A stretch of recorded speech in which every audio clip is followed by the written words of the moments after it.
say a few words. You got those. Well, get the legislators, if you guys say. Senator, got the building trades. Dr. Daniels around for answer questions. Well, good morning, everyone. Thank you all for coming out. To the folks working the site, thank you. Thanks for continuing to build Rochester and Minnesota. Thanks for your focus on safety in these important careers, as Mayor Norton said, not just jobs, and seeing the time frame on this incredible transformation you're seeing. Transformation in the physical aspect of Rochester, but transformation globally on healthcare is delivered. A huge thank you. The Mayo Clinic just came, and Dr. Farrugia was unable to join us over here, but spent a little bit of time this morning talking about the transformation we're seeing and the importance of artificial intelligence and AI in being able to allow these incredible physicians and care support that surround a patient to improve the quality of life for a patient and improve their outcomes. That's what this is all about. And using the skill of the folks that work here, using the technology with AI, and using the physical buildings that themselves become part of the care package is really dynamic. And I think sometimes being humble Minnesotans and humble folks from Rochester, this is the epicenter of the quality healthcare globally, not just in Minnesota, not just in the United States. And to see this bipartisan investment, the public-private partnerships, the nonprofits, the educational institutions like the University of Minnesota Rochester that are all part of creating that healthcare ecosystem, it's exciting. And as I was saying earlier this week, we were with the folks from Philips, a major corporation, a Dutch corporation. They're here because of the gravity and the pull that comes off of this institution that creates Medical Alley and all of that great opportunities for Minnesota. So I just want to say how grateful we are, exciting, fascinating to do a walkthrough both of what's going to be inside these buildings, these living buildings that are going to make such a profound difference. Probably haven't seen a transformation in healthcare in any of our lifetimes, or maybe ever, that's happening in a compressed time period of what's happening. And it's just, I'm incredibly grateful for the vision of the community leaders, Mayor Norton and the city here. Incredibly grateful for the bipartisan support of these legislators that stand here, that understand the investments we make back. We're not only going to get the economic benefit back in all of these incredible union and trades jobs that are here creating real careers, as the mayor says, we're getting the payback in terms of improving people's lives that is pretty profound. So it's a very Minnesota thing. It takes some courage and some risk, and the legislators here put that money up with Destination Medical Center. They continue to focus on training and the jobs that are necessary, and it's really interesting to me to see the field of medicine and the field of the skilled construction trades in one place improving lives, and I think that's kind of the special sauce of Minnesota. So I'm really grateful for that. I'm going to let these legislators say a few words. They're going to come up and talk some things. If the press here has some specifics on what's happening here, Dr. Daniels is kind of the expert on this. We've got folks from Mayo about what this is about and what you're seeing, but I was making the case all too often we move these initiatives, we have signing ceremonies, and then we move on. And the public's asking, what happened with that? What is getting done with that? What happened with those tax dollars, those investments of the $5.5 billion that Mayo put in? What does it look like for us? So I think it's important to pause on these moments, spend a little time, and continue to update the public on what's happening. And with that, I'm going to turn it over to our legislators. Mayor Norton, if you want to start, and then it's your city. We're just glad to be here. So. Thank you, Governor. Really excited that the governor has come to see the great work that Mayo Clinic and all the construction workers are doing. I think the vision of Destination Medical Center is being realized as part of this. Mayo Clinic and a team of folks worked really hard to come up with a vision about what is the future of Rochester. What are we going to become? And Destination Medical Center was the start of that. And I think at the beginning, folks didn't know exactly what was to come, and this is the result. A $5 billion investment in our community, that $585 million that the county, the city, and the state have put in, that investment in our community, you're going to be seeing wrapped around. You've already seen some of it, but it wraps around this growth and development. So couldn't be more excited to have these careers and this facility that's going to transform healthcare started. And Governor, thank you so much for being here for this. And I think I'm just going to hand it off. I know we've got 3 or 4 people behind me that want to say a few words, but thank you all for joining us for this fun event. Thanks, Mayor. Senator? Well, it is great to be here today. I do thank the governor for coming to Rochester. It truly is the epicenter of health, and we're looking at really what healthcare of the future is going to look like. I just have to say, it's been a thrill to see Destination Medical Center, how that has continued to grow and evolve and allow for what we're seeing today and what we know is going to come tomorrow. I'll share just one short story with you. It seems that no matter where I go, and when people find out I'm from Rochester, everyone has a story about Mayo Clinic. Mayo Clinic has saved my life. It saved my life twice. And my husband's. And no matter where I go, people have a friend or they themselves where they know they came to Mayo Clinic. When they needed answers, when they needed special care, they come here and they get it. And it's very exciting. And I can't wait to see what Bold Forward Unbound is going to continue, how it's going to continue to transform excellent health care. Thanks, Senator. Good afternoon. I'm Liz Bold and I serve in the Senate. I am grateful to the governor for being here. This is exciting. This is, building the future. I truly believe that we deliver the best care in the world here, and I have, seen that over the 20 plus years that I have provided care to folks here, and I see people come from all over the world to get that care. And so seeing sort of the next phases of that and the innovation that is to come, continuing to be that leader is very exciting, and I look forward to seeing that continue.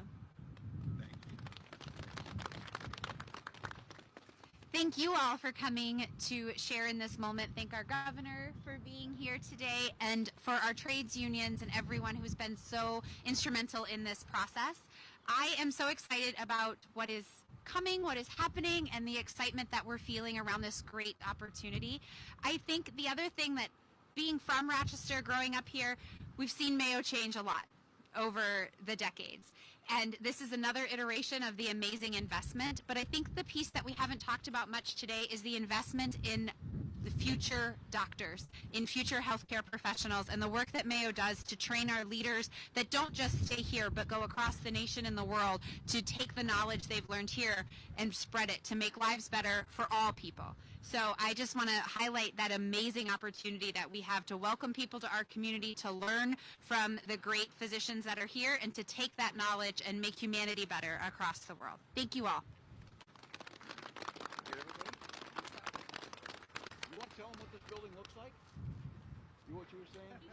Well, talking about the connecting here, and you heard a little bit explaining to me the automation of this, the physical plant, the long-term vision of what downtown Rochester will look like. And I think the thing that patient care, jobs and all that, but the quality of life in Rochester itself, the livability of the city being taken into consideration, I truly appreciate. And so, not sure if there's any questions on this, but just grateful that the press is here. Cover a little bit about the work that's being done together. This is exciting. It's what the future looks like.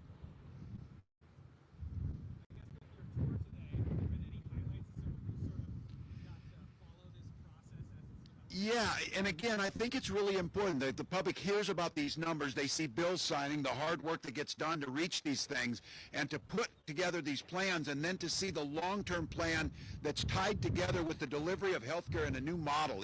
I was just saying, in seeing what these rooms look like, and the rooms help diagnose for you, the rooms make the jobs more efficient and cut errors and things that allow the practitioners to do their job.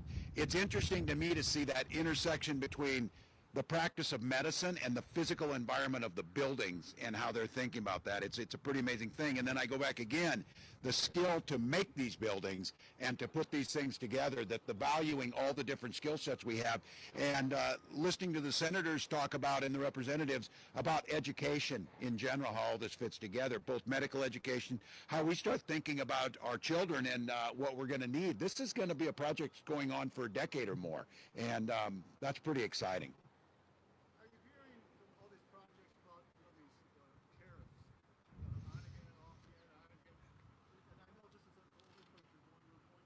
Yeah.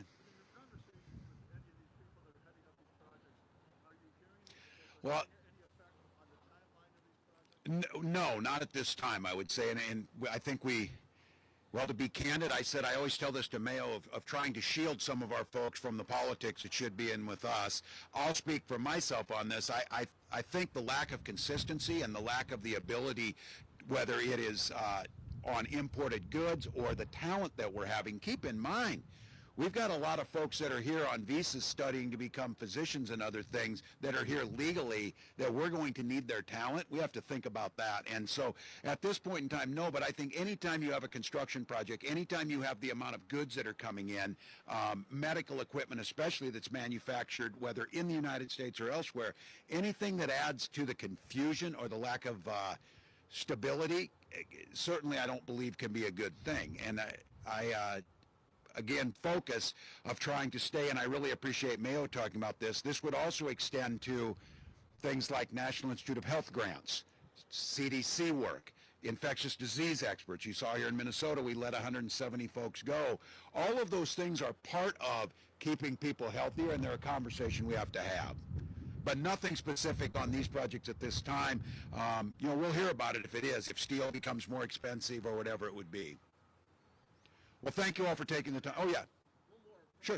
Policy standpoint, you talked, and a few other people talked about just the economic growth that's going to happen from this project. Destination Medical Center has been a key factor in underpinning projects like this in downtown Rochester for the past few years. From a state perspective, what do you think about Destination Medical Center's role in growing Rochester, and whether or not this model can be replicated elsewhere? Yeah, it's a great question, and I'm going to give Patrick and his team, I'm going to give greater MSP of seeing this, that the folks in Minneapolis, St. Paul see Rochester as critically important, as we see other economic hubs, and seeing when we travel, the ability to use not just Destination Medical, but Medical Alley in general. We've got something here that's very unique and very hard to replicate elsewhere. We have the capacity to train physicians, we have the physical infrastructure, and we have the ecosystem at the University of Minnesota and other institutions that are training the experts in this, whether they be electrical engineers to work at Philips to do some of their devices.